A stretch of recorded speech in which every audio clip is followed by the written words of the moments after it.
The briefing room smelled like recycled air and old decisions. General Vorath Kessan sat at the head of the long table, his scales catching the blue light from the display screens. Around him, 12 senior officers waited for him to speak.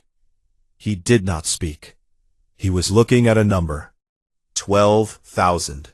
Such a small number. The Dominion had ruled 1,000 star systems for 600 years. They had fought wars that killed billions. 12,000 was nothing. A clerical note. A line in a budget report. The operation was a complete success, said Commander Yeel, pulling up the tactical display. The planet rotated slowly on the screen. It was gray now. It had been green and blue 3 days ago. Kepler 442b has been cleared for Dominion settlement. Human resistance was minimal. Minimal, Vorath repeated. The word felt strange in his mouth. They had no orbital defense, Yeel continued. No fleet presence. Just surface settlements. Farmers, mostly. Some scientists. The plasma bombardment lasted 4 hours. 4 hours. Vorath had been eating dinner 4 hours ago. He had been listening to music. Human music, though no one knew about that particular habit. A woman singing about a place called Tennessee. He did not know where Tennessee was. He suspected it no longer existed. Casualties? He asked. 12,047, Yeel said. All enemy combatants neutralized. They were farmers. Yeel blinked. Sir? You said they were farmers. And scientists. Vorath leaned back in his chair. When did farmers become enemy combatants? The room went quiet. Officers looked at their displays, at their hands, at anything except Vorath. Standing orders, sir, Yeel said carefully. Any species that refuses to surrender territory is classified as hostile. The humans were given 14 days to evacuate. They refused. They refused to leave their homes. Yes, sir. Vorath looked at the gray planet on the screen. 12,000 people had woken up on that world. They had eaten breakfast. They had gone to work. They had made plans for dinner, for the weekend, for next year. None of them would see next year. He closed his eyes. By the cold stars, he was getting old. War was mathematics. He had believed that for 400 years. You added up the numbers. You calculated the acceptable losses. You made the cold equations balance. But humans did something strange. They named their dead. Every single one. He had read that in an intelligence report once. It had bothered him then. It bothered him now. What is the human response? He asked. Lieutenant Crix, the intelligence officer, pulled up a new display. Scattered protests on their homeworld. Their governments have issued formal complaints through diplomatic channels. Their news networks are covering the event extensively. Their military response. None, sir. The humans have no unified fleet. Their nation-states maintain separate forces, but they are currently engaged in 3 different conflicts with each other. Crix allowed himself a small smile. They are too busy fighting themselves to fight us. A junior officer at the far end of the table laughed. 12,000 dead, and they send a formal complaint. These creatures are pathetic. More laughter. Vorath did not laugh. His aide, a young officer named Thesson, did not laugh either. Thesson had studied human history at the academy. He had written a paper on something called the Second World War. Vorath had never read it. He was starting to think he should have. Lieutenant Thesson, Vorath said, you studied the humans. What is your assessment? Thesson went pale. His scales shifted from green to gray. In Dominion biology, that meant fear. Sir, he stopped, swallowed. The humans are a young species, pre-unified, still learning to cooperate on a planetary scale. And? They have a concept, sir. They call it righteous anger. Thesson's voice was barely a whisper. When someone hurts them badly enough, they stop fighting each other. They focus on the thing that hurt them. The junior officer snorted. So they will focus on us? With what? Farming equipment? Thesson did not answer. He was staring at his display. The color had drained from his face entirely. Thesson, Vorath said. Sir, there is an update from intelligence. The room waited. All human governments have ceased internal conflicts. Thesson looked up. His eyes were wrong. Not afraid anymore. Something worse. 17 hours ago, every nation-state on Earth announced a suspension of hostilities. Every military force has been recalled to their homeworld. Silence. 17 hours, Vorath said quietly. News of Kepler 442b reached Earth 17 hours ago. Yes, sir. Vorath stared at the display. He thought about his music files, about the woman singing about Tennessee, about a species that named their dead, every single one. The junior officer laughed again, but it sounded hollow now. So they stopped fighting. So what? They have no fleet, no weapons. What are they going to do? Send us a strongly worded letter? No one answered him. Vorath stood. The room stood with him. Double the patrols on the border systems, he said. I want daily reports from all listening posts. And Lieutenant Thesson? Sir? Send me everything you have on human warfare. Everything. He walked out of the briefing room. The door hissed shut behind him. He stood in the corridor for a long moment, alone with the hum of the ship's engines. 17 hours. A species that had been killing each other for their entire history, that had never agreed on anything, that could not even decide on a single language or government or religion. They had unified in 17 hours. By the cold stars. What had they done? 3 months of nothing. General Vorath Kassan stood at the observation window of his command ship, watching the stars. Somewhere out there, beyond the border systems, human space waited, silent, dark, empty. The listening posts reported the same thing every day. No transmissions, no ship movements, no military activity of any kind. Just static and silence, and one phrase, repeated on every frequency, in 7,000 human languages. We are counting. That was all. 3 words. No demands, no threats, no declarations of war. Just counting. Dominion High Command had relaxed. The Supreme Commander himself had sent a message of congratulations. The human problem had solved itself. Clearly, the young species had collapsed into grief and chaos. Their brief moment of unity had broken. They were probably back to killing each other by now. The expansion would continue. He could not sleep. Every night, he sat in his quarters and read. He had requested every Dominion file on human history, every intelligence report, every cultural analysis. He read until his eyes burned and his scales ached. What he found kept him awake. The humans had fought a war once. They called it the Second World War. It had lasted 6 years. 60 million dead. 60 million of their own kind, killed in a conflict over territory and ideology. But that was not the part that disturbed Vorath. The part that disturbed him was how it ended. A nation called the United States had built a weapon, a single bomb that could destroy an entire city. They had dropped it on a place called Hiroshima. 80,000 people gone in a flash of light. 3 days later, they dropped another one. And the war ended. Vorath read about the firebombing of Tokyo. 100,000 civilians burned alive in a single night. He read about a strategy called total war. He read about a concept called unconditional surrender. The humans had burned their own cities to ash. They had killed millions of their own people. And when it was over, they had rebuilt everything in 20 years. They were not a species that gave up. They were a species that got ready. General? Vorath turned. Thesson stood in the doorway, looking tired. Neither of them had slept well in 3 months. What is it? The Supreme Commander is demanding an update on the human situation.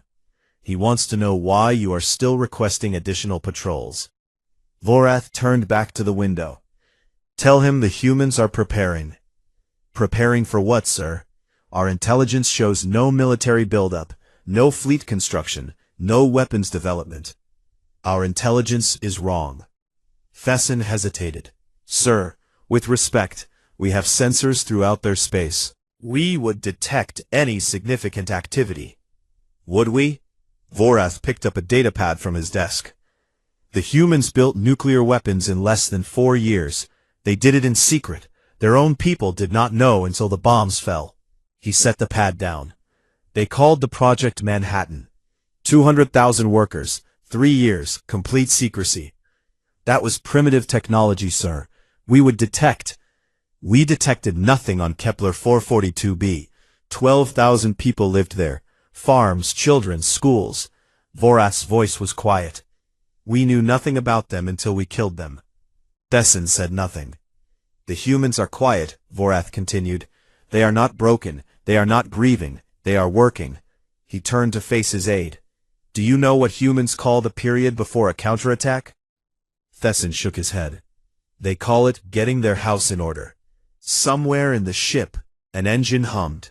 Normal, routine, the sound of everything being fine. Thesson's communicator chirped. He looked at it. His scales went gray. Sir, perimeter station Theta has stopped transmitting. Vorath felt something cold move through his chest. When? 4 minutes ago. No distress signal, no weapons fire detected. The station just went silent. Get me a visual. They walked to the command center. Officers scrambled to their stations. Screens flickered with data. Somewhere, an alarm was beeping. Bringing up the Theta sector now, someone said. The main display showed empty space, stars, darkness. The station should have been there. A bright point of light, transmitting status reports every 30 seconds like it had for the past 50 years. Nothing. Scanning for debris, another officer called out. No wreckage detected, no energy signatures. It is like the station was never there. Vorath stared at the empty space where 300 Dominion soldiers had lived 12 minutes ago. Sir, contact. A ship emerged from the darkness. Small, outdated, human. It is broadcasting, sir. On screen. The audio filled the command center. A human voice, female, calm, speaking in the Dominion language, accented but clear. Sarah Chen, age 34, botanist, Kepler 442b. A pause. Marcus Williams, age 7, student, Kepler 442b. Another pause. Yuki Tanaka, age 61, retired teacher, Kepler 442b. On and on, name after name, 12,000 names. The ship was broadcasting them on loop, every frequency, every language. The humans were still counting, and now they had started collecting. Sir, Thesson whispered, what do we do? Vorath watched the small human ship drift through space, where a Dominion station had stood for 50 years. One ship, alone, broadcasting the names of the dead like a prayer. We prepare, he said, because they are finished getting their house in order. He turned to his officers. Their faces were pale, their scales were gray, and they are coming. 200 Dominion warships dropped out of faster-than-light travel in perfect formation. General Vorath Kession watched from the command deck of the flagship, his claws gripping the railing. The human fleet waited for them. 40 ships, old designs, outdated weapons. Some of them looked like they had been pulled from museums. One vessel was broadcasting music, something loud with drums and screaming vocals. Commander Yeel laughed. This is their great counterattack, 40 ships against 200. Vorath said nothing. He was watching the human formation. They were not retreating. They were not spreading out. They were flying directly toward the Dominion fleet in a tight wedge. Open a channel, Vorath said. Sir? Open a channel to the human fleet. The communications officer hesitated, then complied. Static filled the bridge. Human vessels, this is General Vorath Kession of the Dominion Third Fleet. You are outnumbered and outgunned. Surrender now, and you will be treated according to... A human voice cut him off. Male, calm, almost bored. General, we know who you are. We know what you did. A pause. We are here to collect. The channel went dead. Sir, the human ships are accelerating. Vorath watched the tactical display. The 40 human ships were not slowing down. They were speeding up, flying straight into the teeth of 200 warships like they did not know what death was. All ships opened fire. The space between the fleets turned white. Plasma, missiles, energy beams. The Dominion had the best weapons in the galaxy. They had conquered 1,000 worlds with those weapons. The human ships kept coming. Direct hit on the lead vessel. Their shields are down. The lead human ship, burning and broken, did not retreat. It accelerated into the Dominion formation and rammed the cruiser Vexant at full speed. Both ships disappeared in a ball of fire. By the cold stars, someone whispered. Second human vessel is on a collision course with the dreadnought Calyx. Destroy it. They hit it with everything they had. The human ship's engines died. Its hull was cracked open to space. It was a dead ship, drifting through the void. And then its emergency thrusters fired. The pilot was still alive, still steering, still aiming. The Calyx tried to turn. Too slow. The human ship hit it amidships at 3,000 meters per second. Vorath watched his tactical display turn red. Ship after ship, vanishing. The humans were not fighting like soldiers. Soldiers wanted to survive. Soldiers had families and futures and reasons to live. These humans flew like they were already dead. We have recovered audio from one of the human vessels. Play it. The bridge fell silent. A woman's voice filled the room. She was singing. The ship around her was burning, and she was singing. A children's song, something about a river and a boat and gentle dreams. She was still singing when her ship hit the dreadnought Vorn. The battle lasted 11 minutes. When it was over, 197 Dominion ships were gone. Debris and bodies floated in the silence of space. 3 human ships limped away into the darkness, still broadcasting the names of the dead. Vorath sat in his command chair. Around him his officers wept, screamed, stared at nothing. Commander Yiel approached him. The commander's hands were shaking. Sir, what are they? Vorath thought about the woman singing, about the pilot who had steered a dead ship into a dreadnought, about 40 vessels flying into 200 without hesitation. They are humans, he said quietly, but they throw their lives away like... They do not throw them away, Vorath stood. His legs felt weak. They spend them. There is a difference. I do not understand. Vorath pulled up his intelligence files, found the concept he had been looking for. A human phrase. Acceptable losses. Every species had one. The Dominion's acceptable loss ratio was 15%. Above that, you retreated, you regrouped, you lived to fight another day. Humans have a concept, Vorath said. They call it acceptable losses. It is the percentage of their force they are willing to sacrifice to achieve victory. What is theirs? 20%? 30%? Vorath turned to face his commander. The answer tasted like ash. All of them. The bridge was silent. They will spend every life they have, and they will keep counting what they are owed. Vorath walked to the observation window. Debris floated past. Human, Dominion. Impossible to tell the difference now. We did not start a war, Commander. We started a blood debt. And humans always collect. His communicator chirped. An intelligence update. He read it twice. 3 times. Sir, Yiel asked. What is it? The human fleet. Vorath's voice was hollow. It is no longer 40 ships. How many? 4,000. Yiel made a sound like something breaking. They built them in 3 months. Every factory on their planet, every shipyard in their system, workers sleeping in shifts. Some of them worked themselves to death and were replaced within the hour. Vorath set down the communicator. They have a phrase for this. They call it the arsenal of democracy. He looked out at the stars. Somewhere out there, 4,000 human ships were moving toward Dominion space. 4,000 ships, filled with people who were not afraid to die. General, Yiel whispered, what do we do? Vorath thought about the woman singing as her ship burned.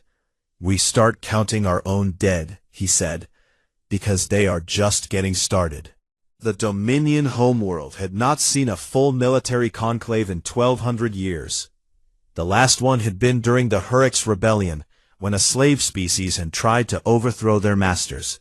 The Hurrix no longer existed. General Vorath Kesson sat in the great chamber and watched the Supreme Commander pace. Around them, every admiral and general in the Dominion waited in silence. The walls were covered with battle honors, flags from conquered worlds, weapons from defeated enemies. None of them meant anything now. We will offer territory, the Supreme Commander said. The humans can have the outer systems, 12 planets, enough to rebuild their lost colony 10 times over. No one spoke.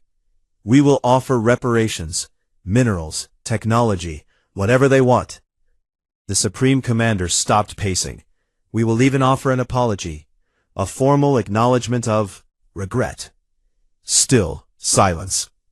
Well, the Supreme Commander's voice cracked. Does anyone have a better suggestion? Vorath looked at the tactical display on the far wall. Red dots, thousands of them, human ships moving through Dominion space like a slow tide of blood. They had lost 6 more fleets. 87 colony worlds had gone dark. The humans did not occupy them, did not loot them. They simply arrived, destroyed every military installation, and left. And they kept broadcasting names. The human diplomatic vessel has arrived, an aide announced. They are requesting permission to land. 1 ship? The Supreme Commander asked. 1 ship, 1 passenger. The Supreme Commander looked at Vorath. General, you know more about these creatures than anyone. What do they want? Vorath thought about the woman singing, about the pilots who steered dead ships into living targets, about a species that unified in 17 hours. I do not know, he said honestly, but I do not think it is territory. The human ambassador walked into the great chamber 20 minutes later. She was small, gray hair, calm hands. She wore a simple black suit with no decorations except a single pin on her collar. A small circle, 12,000 tiny names etched around its edge. She was carrying a document. I am Ambassador Elena Vasquez, she said. Her voice was soft, clear. I represent the United Earth Government. The Supreme Commander straightened to his full height. He was 3 times her size. His scales were the deep purple of royalty. His claws could crush her skull with a single squeeze. She did not look impressed. Ambassador, we are prepared to discuss terms. The Supreme Commander gestured to the document in her hands. Is that your proposal? No. She walked to the central table and set the document down. This is not a proposal. This is not a negotiation. She looked up at the Supreme Commander. This is an invoice. The Supreme Commander picked up the document. Vorath watched his face as he read it. The color drained from his scales, purple to gray to white. This is... The Supreme Commander's voice was barely a whisper. This is a list of names. 2,347 names, the ambassador said. Every officer who authorized the Kepler 442b strike. Every ship captain who fired. Every bureaucrat who approved the order. The chamber erupted. Officers shouting. Generals rising from their seats. Voices overlapping in outrage. You want us to hand over our own people? This is insane. We will never. Quiet. The ambassador did not raise her voice. She did not need to. The room fell silent. We do not want your territory. We do not want your resources. We do not want your apology. She looked at the Supreme Commander. We want justice. The Supreme Commander set down the document. His claws were trembling. And if we refuse? The ambassador smiled. It was a small smile. Polite. It did not reach her eyes. Then we keep counting. She reached into her jacket and placed a second document on the table. This is a list of every Dominion colony within striking range of our current fleet positions. She tapped the paper with one finger. Population totals included. We have gotten very good at math, Supreme Commander. Vorath looked at the list. 37 colony worlds, 400 million Dominion citizens. You would kill 400 million people? The Supreme Commander asked. For 12,000? You killed 12,000 for farmland. The ambassador's voice was ice. We will kill 400 million for justice. And then we will keep going, name by name, until the debt is paid or until there is nothing left to collect from. She leaned forward. We do not want your empire. We do not want your submission. We want 2,347 people standing in a human courtroom answering for what they did. She paused. Give them to us, and this ends. Refuse, and we will burn everything you have built until there is nothing left but ashes and memory. The room was silent. Vorath watched the Supreme Commander, the ruler of 1,000 star systems, the inheritor of 600 years of conquest, the most powerful being in the known galaxy. He was looking at a human female half his size. She was still smiling, still calm, still waiting. 11 seconds passed. The Supreme Commander looked away first. Leave us, he said quietly. We will consider your terms. The ambassador nodded. She picked up her documents and walked toward the door. At the threshold, she paused. You have 72 hours, she said. After that, we start counting again. The door closed behind her. No one spoke. Vorath looked at the battle honors on the walls, the flags from conquered worlds, the weapons from defeated enemies. None of them had ever asked for justice. None of them had ever made the Dominion afraid. The Supreme Commander sat down heavily. He looked old, tired, beaten. General Vorath, he said, begin preparing the transfer documents. Sir, we are going to give them what they want. The Supreme Commander stared at the table where the ambassador's documents had been. All 2,347 of them. Vorath nodded slowly. And if our people resist? The Supreme Commander laughed. It was not a happy sound. Then they can explain to the humans why they deserve special treatment. We are done fighting this war, General. We lost it the moment we touched that colony. Vorath thought about the woman singing as her ship burned. The Supreme Commander was right. They had lost this war 12,000 deaths ago. The trials lasted 3 years. General Vorath Kessan watched every single one. He sat in his quarters on a quiet moon, far from Dominion space, and he watched humans put his people on trial for crimes against their species. 2,347 defendants. Each one received their own hearing. Each one faced their accusers. The families of the dead sat in the courtroom galleries, holding photographs of people who would never come home. The humans broadcast everything. Every testimony, every verdict, every sentencing. They translated the proceedings into 100 Dominion dialects so that everyone could understand. Most of the defendants received prison sentences, life imprisonment on human worlds where they would work, eat, and sleep among the species they had tried to destroy.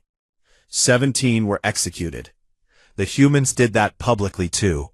No torture, No spectacle. Just a quiet room, a medical injection, and a name read aloud before the end. The same name that had been on the ambassador's list. The same name that would be carved into a memorial on Kepler 442b. When it was over, the humans went home. They did not occupy Dominion territory. They did not demand tribute or submission. They did not install puppet governments or strip resources from conquered worlds. They simply left. The galaxy watched in confusion. The Dominion had lost. They had surrendered their own people to alien courts. They had bent their knee to a species that had been farming dirt 50 years ago. And the humans wanted nothing but to go home. Vorath understood. It took him years, but he understood. The humans had not fought for territory. They had not fought for power or resources or revenge. They had fought for balance. 12,000 dead. 2,347 held accountable. The scales were even. The debt was paid. That was all they had ever wanted. Vorath retired from the Dominion military 6 months after the trials ended. He moved to a small world on the edge of known space and began to write. His paper was called The Nature of Humanity, a Study in Applied Justice. It took him 4 years to complete. When he published it, the Dominion Academy rejected it immediately. Too sympathetic to the enemy, they said. Too dangerous. But copies spread anyway. Officers passed them in secret. Cadets downloaded them on private channels. Within a decade, it was required reading at every military academy in the galaxy. Not because the Dominion wanted it taught, because everyone needed to understand. The paper's thesis was simple. Vorath had spent his entire life believing that war was mathematics. Numbers and resources and acceptable losses. The side with the bigger fleet won. The side with more soldiers survived. Humans did not fight that way.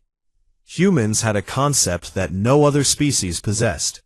They called it justice. Not revenge, not conquest, not survival. Justice. They believed that wrong actions required consequences. That the dead deserved answers. That pain had to be balanced with accountability. And they would burn the galaxy to ash to make the scales even. Not for territory, not for power, not for themselves, for the principle of the thing. Vorath died on a quiet evening, 80 years after the war ended. His aide found his final journal entry the next morning.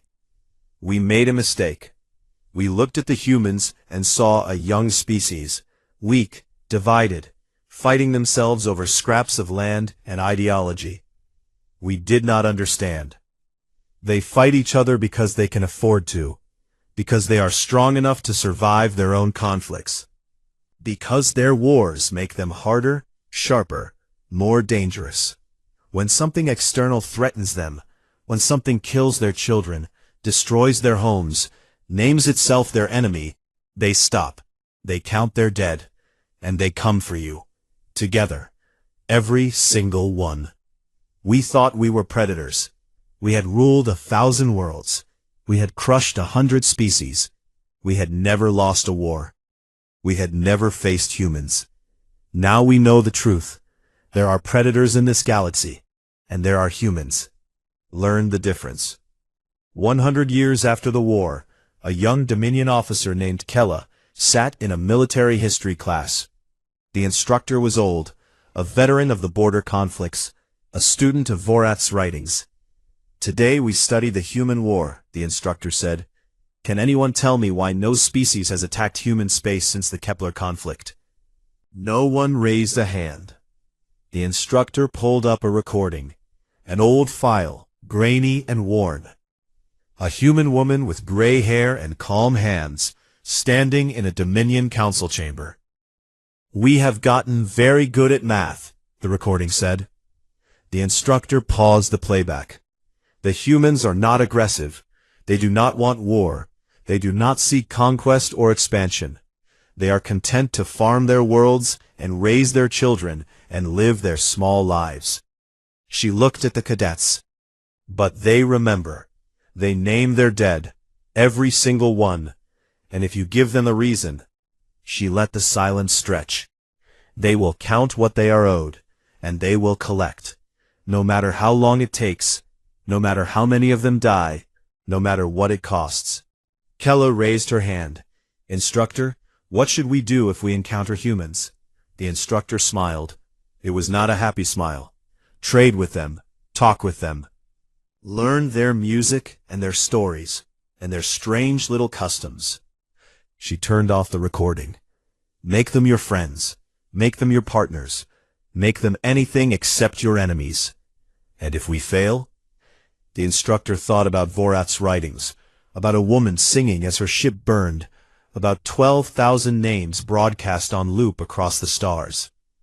Then pray to whatever gods you believe in, she said quietly, because the humans do not forgive, they do not forget.